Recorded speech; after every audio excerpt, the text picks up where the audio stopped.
Well, YouTube, this is Acid Roots, and I've got a review which is P.O.D, which means payable on death.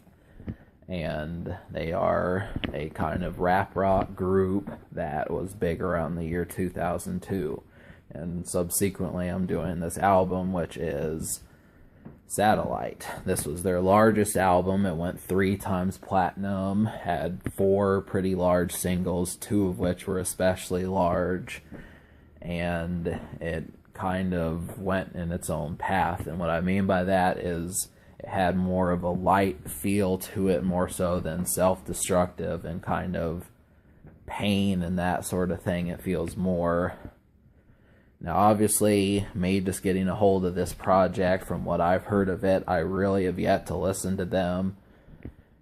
I was kind of on the fence at first just because I prefer a more shrouded style and shadier type music, but I actually don't mind a more positive message. It bad as it may seem. So if there are folks who are wondering about this, it goes down easy. So that had to do with it. I mean, really.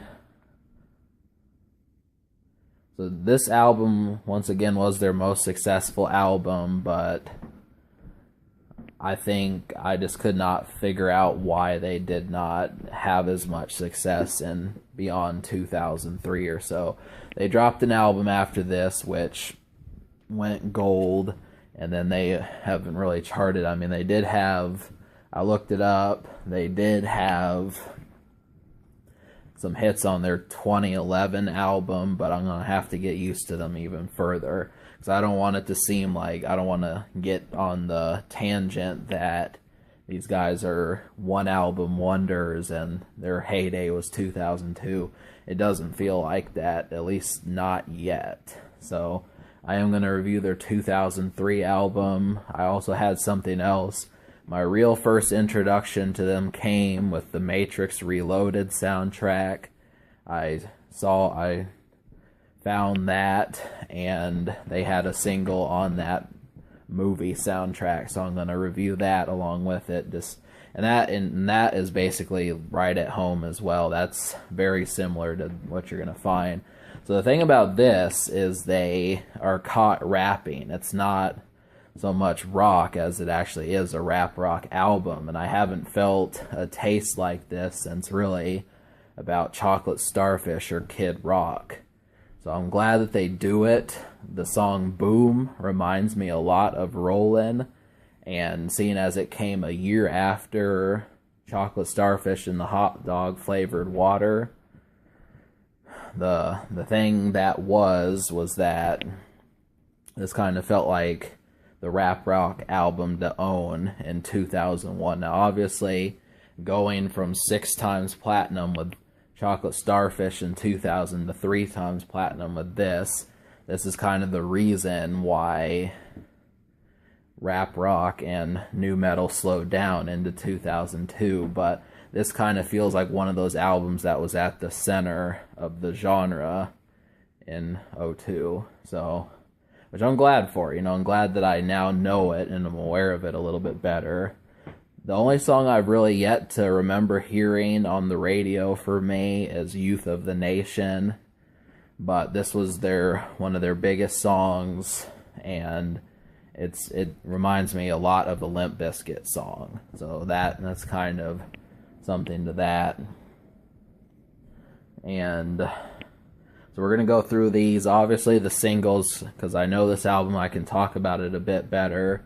Alive, all these, most of the singles have rap rock versus the album cuts having more of a laid back and more alternative metal feel. But I did find another 4 songs in addition to that. So there's 13 songs.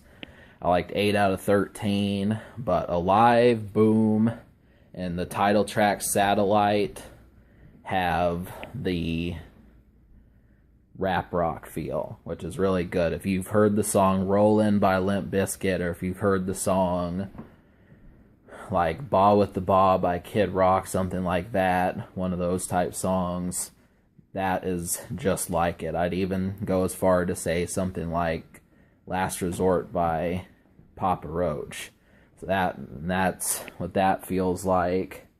Now, in addition to the 4 singles, the ones I mentioned, and then the 4th one being Youth of the Nation, the 4 songs that you need to hear are The Messenger, which is spelled a little bit differently, so that just know that. Anything Right, Masterpiece Conspiracy, and Portrait. So, Portrait apparently had some recognition outside of that, but that's one of the few other exact metal songs from this album, which I really do think this album needed. That's my biggest complaint. Is kind of Limp Bizkit did the same thing with Chocolate Starfish, but it could, I noticed a year later after listening to Chocolate Starfish that it actually did not have that much metal, like songs like Rollin' and My Generation. This album is the exact same way. You're going to find way more alternative metal and less blazing guitars than you are going to than you're going to find of anything else. Now, seeing as there's only like 5 songs out of 13 where you can go where the guitar is fierce, it kind of leads you what else is really going on. So that's the thing. I did manage to find a few others, but it just has a more mellow style to it. So it's just really kind of relaxed, calm down, lenient, and just the vibe is not as atrocious in a good way as some of the rest of these things. So that's the thing, but those are the ones. And so I'm going to give this album 8 out of 13. I'm going to give this album a 7 out of 10.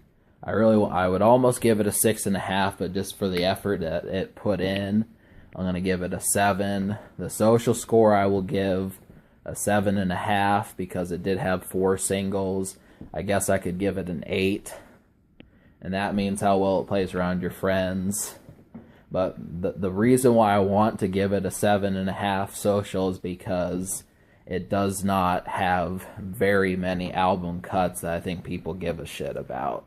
That's what it feels like. I look up some information, and really the only songs that are being paid any attention are the ones on the radio. So I guess I'll give it a 7 social also. So P.O.D. has come out with an album in 2015, so that's the future.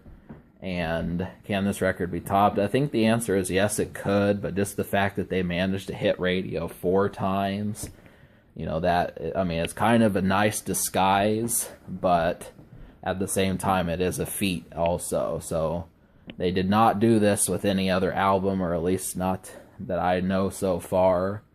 But the whole thing is just pay attention to the album cuts also, and you'll probably notice a few more winners.